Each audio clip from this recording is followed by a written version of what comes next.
Hi నమస్తే, welcome to Suman TV.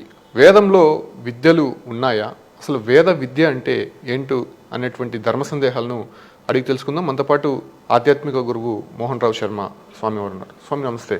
స్వామి, నిజంగానే వేదంలో నుంచే విద్య పుట్టిందా? అసలు వేద విద్య అంటే ఏంటి అంటే ఏం చెప్తారు? నమో విశ్వకర్మనే శ్రీ గురుభ్యో నమః. అసలు వేదం అంటేనే తెలుసుకోదగ్గది. విద్య అనే శబ్దం నుంచి విద్య అనేది పుట్టుకొచ్చింది అనమాట. విద్య అనే సంస్కృత పదం నుంచి విద్య అంటే ఏంటి? తెలుసుకోదగ్గది. వేదము అంటే ప్రతి ఒక్కరు తెలుసుకోదగ్గది. అందులో విద్యలు ఉన్నాయా అని అడుగుతున్నారు. అంటే ఉన్నాయి. ఎన్ని ఉన్నాయంటే అష్టాదశ అని చెప్తారు. అష్టాదశ అంటే ఎన్ని? 18 విద్యలు. ఏంటి అవి? ఈ వేదములన్నీ 5 వేద విద్యలు 5 ఉన్నాయి. ఒకటి ఋగ్వేదము, యజుర్వేదము, సామవేదము, అథర్వణ వేదము, ప్రణవేదము. దీనికి ఉపవేదాలు ఉన్నాయి. ఓకే. ఋగ్వేదాలకి ఆయుర్వేదము, యజుర్వేదానికి ధనుర్వేదము, సామవేదానికి గంధర్వ వేదము, తర్వాత అథర్వణ వేదానికి స్థాపత్య వేదము, ప్రణవేదానికి అర్థశాస్త్రం అని ఉపవేదాలు అన్నమాట. ఓకే. అంటే ఎన్ని 10 అయ్యాయి. దీనికి షడంగాలని ఉంటాయన్నమాట. శిక్ష, వ్యాకరణం, ఛందస్సు, నిరుక్తము, కల్పము, ఇవన్నీ కలిపి 6 రంగాలు ఉన్నాయి. షడంగాలు.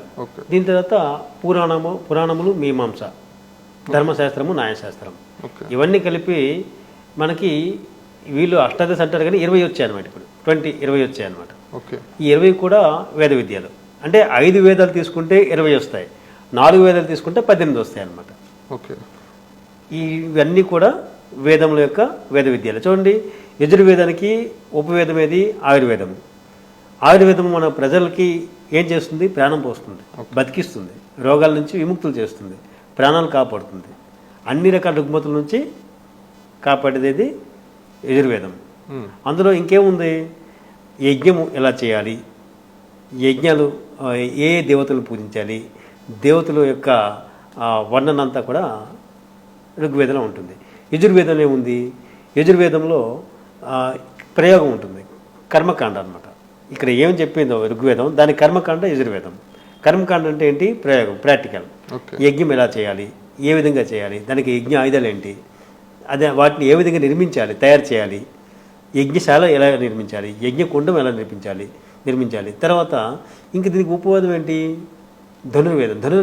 ధనుర్వేదం అంటే అది ఒక టెక్నాలజీ ఉపయోగించే, ఇప్పుడు ఐటీ అంటే ఇన్ఫర్మేషన్ టెక్నాలజీ అంటే ఆ విధంగా ధనుర్వేదం అనేది యుద్ధ సామగ్రిలు దాని గురించి చెప్పేది అనమాట. అంటే యంత్రాలు, అస్త్రాలు, శస్త్రాలు, ఆగ్నేయాస్త్రము, వర్ణాస్త్రము, తర్వాత వజ్రాస్త్రము, ఇటువంటి అస్త్రాలు చాలా పవర్ఫుల్ అస్త్రాలు అనమాట. అవి ఏ విధంగా తయారు చేయాలి, దాన్ని ఎలా ప్రయోగం చేయాలి, తర్వాత యుద్ధ వ్యూహాలు చేసేటప్పుడు ఆ యుద్ధ వ్యూహరచన కూడా దానిలో ఉంటుంది. తర్వాత యుద్ధాలు చేసేటప్పుడు పెద్ద పెద్ద మహాయంత్రాలు ఉంటాయన్నమాట. అది శబ్దభేది యంత్రం అని ఉంటుంది. తర్వాత అంటే యంత్రము శబ్దం పిడుగులు పడినట్టు వస్తుందన్నమాట. అంటే శత్రురాజ్య ఏనుగులు బెదిరిపోవడానికి ఆ యంత్రం ఉపయోగిస్తారు. తర్వాత కోటలు పగలగొట్టే దుర్భేదిని యంత్రాలు అనమాట. పెద్ద పెద్ద రాళ్ళు ఎత్తడమే కష్టం, అటువంటిది విసిరడానికి యంత్రాలు.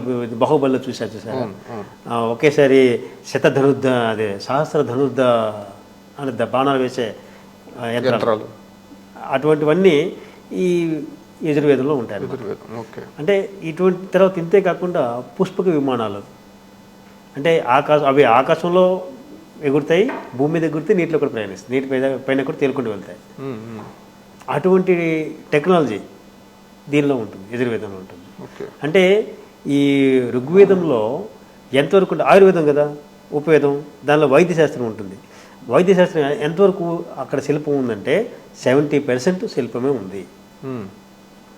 ఎలా అంటే ఈ ఆయుర్వేదం సంబంధించినటువంటి పరికరాలన్నీ కూడా చేయాలి అంటే చాలా సూక్ష్మంగా ఉంటాయి. అంటే 3000 సంవత్సరాల క్రితము సుశ్రుతుడు అనే వైశ్వకర మన ఆయుర్వేద గురువు ఉండేవాడు అనమాట.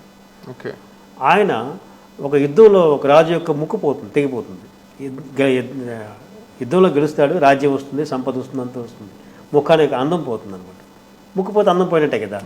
అప్పుడు ఈయన్ని పిలిపించి దీనికి ఏది పరిష్కారం అంటే ఆయన శరీరంలో మాంసం తీసుకొని ఆ ముక్కుని మళ్ళీ అతికించి ప్లాస్టిక్ సర్జరీ చేశారు అప్పుడు. అప్పుడే 3000 సంవత్సరాల క్రితం వేదన విజ్ఞానం ఉందంటారా లేదంటారా? దాని నుంచి ప్రామాణికంగా తీసుకున్నారు. ఇప్పుడు ఇదే ప్రామాణికంగా తీసుకొని దీన్ని ఇప్పుడుండే లేటెస్ట్ ఎక్విప్మెంట్తో ఏ విధంగా చేయాలో ఇది చేస్తున్నారు, అంతేగాని ఇదేం కొత్త విషయం కాదు, పాత విషయమే.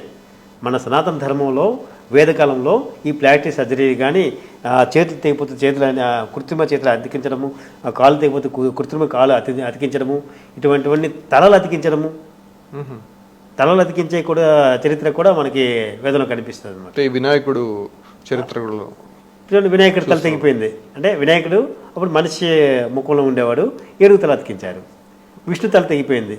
ఓకే, విష్ణు తల ఇప్పుడు విష్ణుని విష్ణు ఒక దేవతా ముఖంతో పూజ చేస్తే విష్ణు రాడు, మీకు గొర్రెల ముఖం పెట్టి పూజ చేస్తే వస్తాడు. హాయగ్రీవుడు అది కూడా తలలో అతికించారనమాట. ఓకే స్వామి, సనాతన భారతీయ చెప్పేస్తాను. ఓకే, ఈ వేద విద్యలో అంటే 4 వేదాల్లో ఏమున్నాయి అనేది వేద విద్యలు అని అడిగారు కదా. ఇప్పుడు యజుర్వేదం వరకు వచ్చింది. దాని తర్వాత సామవేదం అంటే పూర్తి సంగీతానికి సంబంధించింది అనమాట. ఇక్కడ యజుర్వేదంలో ఎంత % ఉంది? 90% శిల్పం ఉంది. ఇవన్నీ యుద్ధ పరికరాలు, యంత్రాలు, తంత్రాలు, ఆ ఊహరచన ఇవన్నీ కూడా శిల్పశాస్త్రజ్ఞులు చేయాలి. అన్యులకి అర్థం కాదు, చేయలేరు కూడా. విలేజెస్ ఇప్పుడు ఒక యంత్రం తయారు చేస్తారు, దాన్ని ఎట్లా ఉపయోగించాలి నేర్పించి వాళ్ళు ఇస్తారనమాట. కత్తి తయారు చేస్తారు, ఈ కత్తిని ఏ విధంగా వాడాలి, ఏ విధంగా డిఫెండ్ చేసుకోవాలి అనేది నేర్పించి మీకు ఇస్తారు. ఆ విద్య ఒక ధనుర్బాణాలు తయారు చేసి దీన్ని ఏ విధంగా ప్రయోగించాలి మంత్రాలతో సహా మీకు మీకు నేర్పిస్తారన్నమాట. ఎగ్జాంపుల్కి ద్రోణాచార్యులు, మహాభారతం ద్రోణాచార్యులు, ఆయన విశ్వకర్మ వంశ గురువు అనమాట. ఆయన కౌరవ పాండవులకి యుద్ధ విద్యలు నేర్పించారు. ఆయన ప్రతి ఒక్క అస్త్రాన్ని ఇస్తూ మంత్రాలతో సహా నేర్పించి వీళ్ళకి ట్రైనింగ్ ఇచ్చారు. ఓకే, అర్థమైందా? ఇటువంటి ఈ శిల్పం అన్నీ కూడా తయారు చేయాలి, ఆయుధాలు తయారు చేయాలి, యంత్రాలు తయారు చేయాలి. యంత్రాలు అంటే మిషన్లు అనమాట, అవి తయారు చేయాలి, విమానాలు తయారు చేయాలి. ఇదంతా శిల్పమే. యజుర్వేదంలో 90% శిల్పం ఉంది. దాని తర్వాత సామవేదంకి వద్దాం. సామవేదంలో ఏముంది?